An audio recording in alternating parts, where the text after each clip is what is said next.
കർമ്മ ന്യൂസിലേക്ക് സ്വാഗതം.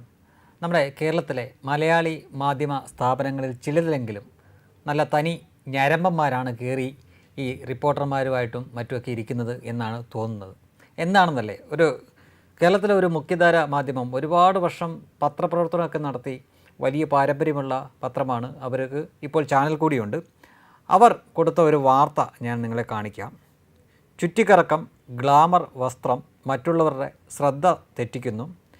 പരാഗ്വേയുടെ നീന്തൽ താരം ഒളിമ്പിക് വില്ലേജിൽ നിന്ന് പുറത്ത്. ഇത് കഴിഞ്ഞതിന് ശേഷം അവരുടെ ഒരു ചിത്രവും കൊടുത്തിട്ടുണ്ട്. പ്രത്യേകം അങ്ങനെ ഒരു ചിത്രം സെലക്ട് ചെയ്ത് തന്നെയാണ് അവർ കൊടുത്തിരിക്കുന്നത്.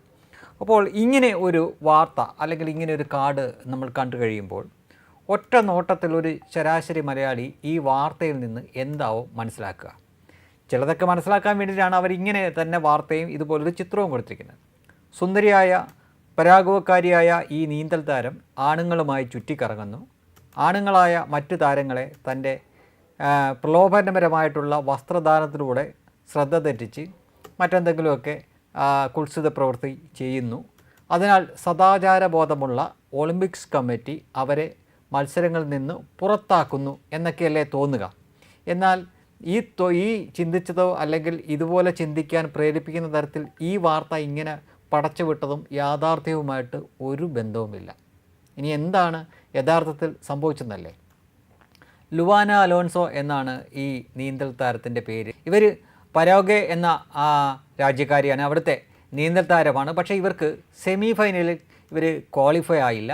അതിനാൽ ഇവർക്ക് തിരികെ പരാഗ്വേയിലേക്ക് പോകേണ്ടതാണ്. എന്നാൽ അവർ അതിന് ശ്രമിച്ചില്ല എന്ന് മാത്രമല്ല, അതിന് പകരം അവർ ഈ ഒളിമ്പിക്സ് വില്ലേജിൽ തന്നെ തുടരുകയും പാരീസ് നഗരത്തിൽ അവർക്ക് ഉള്ള ഒഫീഷ്യൽ വസ്ത്രങ്ങൾക്ക് പകരം സ്വന്തം വസ്ത്രങ്ങൾ, അതായത് ഈ മുഖ്യധാര മലയാള മാധ്യമങ്ങളുടെ ഭാഷയിൽ പറഞ്ഞു കഴിഞ്ഞാൽ ഗ്ലാമർ വസ്ത്രങ്ങൾ, അവരെ സംബന്ധിച്ച് അതൊന്നും ഗ്ലാമർ വസ്ത്രമല്ല, പാശ്ചാത്യരായിട്ടുള്ള ആളുകൾ സാധാരണ ധരിക്കുന്ന വസ്ത്രം തന്നെയാണ്. ഇനി മലയാളികൾക്കിത് ഗ്ലാമർ വസ്ത്രമായിരിക്കും. അതറിയാവുന്നതുകൊണ്ടായിരിക്കും ഒരുപക്ഷെ ഈ മാപ്ര ഇങ്ങനെ തന്നെ ഒരു ചിത്രവും എടുക്കുകയും വാർത്ത കൊടുക്കുകയും ചെയ്തത്. അപ്പോൾ ഈ ഗ്ലാമർ വസ്ത്രങ്ങളൊക്കെ അണിഞ്ഞ് ചുറ്റിക്കറങ്ങി നടക്കുന്നു.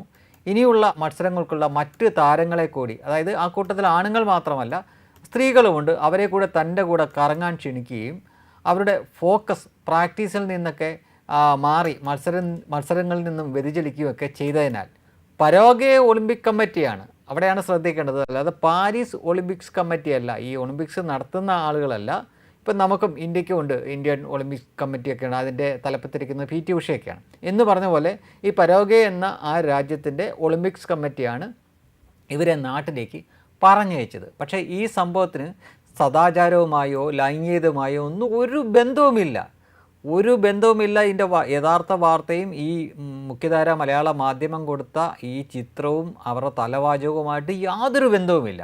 എന്നിട്ടും മലയാളിക്ക് ഇങ്ങനെയുള്ള വാർത്തയാണ് താല്പര്യമെന്നും അല്ലെങ്കിൽ മലയാളികളുടെ കൂട്ടത്തിൽ ഞരമ്പന്മാരുണ്ടെന്നൊക്കെ മനസ്സിലാക്കിയിട്ട് ഏതോ ഒരു ഞരമ്പൻ പടച്ചു വിടുന്ന വാർത്തയും ചിത്രവുമാണിത്. ഒന്നുകിൽ നമ്മുടെ, അതായത് ഈ സമൂഹത്തിൻ്റെ ഒരു പരിച്ഛേദം തന്നെയാവാം ഈ മാധ്യമ സ്ഥാപനങ്ങളിൽ ഉള്ളത്. അതിനാൽ ഇവർക്ക് ഇതായിരിക്കും വേണ്ടത് എന്ന് വെച്ചിട്ട് അവർ ബോധപൂർവം കൊടുക്കുന്നതായിരിക്കാം. അല്ലെങ്കിൽ ഈ മാധ്യമ സ്ഥാപനങ്ങൾ തമ്മിലുള്ള കിടമത്സരമുണ്ട്. അതിൽ ഞാനാണ് മുന്നേ, എനിക്ക് കൂടുതൽ വ്യൂസ് കിട്ടണം, കൂടുതൽ ആളുകൾ ഇത് കണ്ടുകൊണ്ട് വേണം വരാൻ എന്നുള്ള മത്സരബുദ്ധി കൊണ്ടൊക്കെ ആയിരിക്കാം ഇങ്ങനെയൊക്കെ വാർത്ത കൊടുക്കുന്നത്.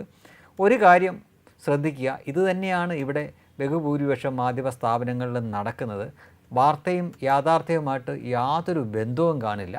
ഇപ്പോൾ തന്നെ പാശ്ചാത്യ ലോകത്ത് ജീവിക്കുന്ന ആരെങ്കിലും ഉണ്ടെങ്കിൽ ഇവരോടൊക്കെ ഒന്ന് പറഞ്ഞു കൊടുക്കണം എന്താണ് ഈ പ്രലോഭിപ്പിക്കുന്ന വസ്ത്രം എന്താണെന്ന്. നമ്മുടെ സാഹചര്യം അനുസരിച്ചാണ് നമുക്കൊക്കെ ഈ ഒരു വസ്ത്രം കണ്ട നമ്മുടെയൊക്കെ ഇടയിലുള്ള പുരുഷന്മാർക്ക് ഒരുപക്ഷെ പ്രലോഭനമൊക്കെ ഉണ്ടാകുന്നത്. ഈ വിദേശീയരെ സംബന്ധിച്ച് അല്ലെങ്കിൽ പരാഗ്വേ അല്ലെങ്കിൽ പാരീസ്, ഫാഷൻ്റെ തലസ്ഥാനം എന്നൊക്കെ പറയുന്ന പാരീസിൽ അവിടെ ഇതുപോലൊരു വേഷം ഇട്ടുകൊണ്ട് പോയാൽ ആരിതൊക്കെ കണ്ടിട്ട് ആർക്ക് എന്ത് പ്രലോഭനം ഉണ്ടാകാൻ പോവുകയാണ് എന്ന് മനസ്സിലാവുന്നില്ല. അപ്പോൾ ഒരു കാര്യം വ്യക്തമാണ്, കേരളത്തിലുള്ള ചില പ്രത്യേക തരം ആളുകളെ മാത്രം ലക്ഷ്യം വെച്ചുകൊണ്ട് ഇതൊരു വാർത്തയാക്കാൻ പോലുമുള്ള വിഷയമില്ല, എന്നിട്ടും അത് വാർത്തയാക്കി കൊടുത്തിരിക്കുകയാണ്. അപ്പോൾ ഇതുപോലുള്ള ആളുകളാണ്, ഇതുപോലുള്ള മാധ്യമങ്ങളാണ് പല വാർത്തയും നമ്മുടെ മുന്നിലേക്ക് ഇവർ വിളമ്പി തരുന്നത്. അതിന് യാഥാർത്ഥ്യവുമായിട്ട് യാതൊരു ബന്ധവുമില്ല എന്നതിൻ്റെ ഏറ്റവും പ്രത്യക്ഷമായിട്ടുള്ള തെളിവാണ് ഇവർ ഇത്തരം വാർത്തകൾ തെരഞ്ഞു പിടിച്ച് മാത്രം നമ്മളിലേക്ക് എത്തിക്കുന്നത്. കാരണം അതൊരു വാർത്താമാധ്യമ സംസ്കാരത്തിൻ്റെ ഭാഗമായിട്ട് ചെയ്യുന്നതല്ല, അത് ചില കുത്സിത പ്രവൃത്തികളുടെ ഭാഗമായിട്ട് ചെയ്യുന്നതാണ് എന്ന് പറയാതിരിക്കാൻ വയ്യ.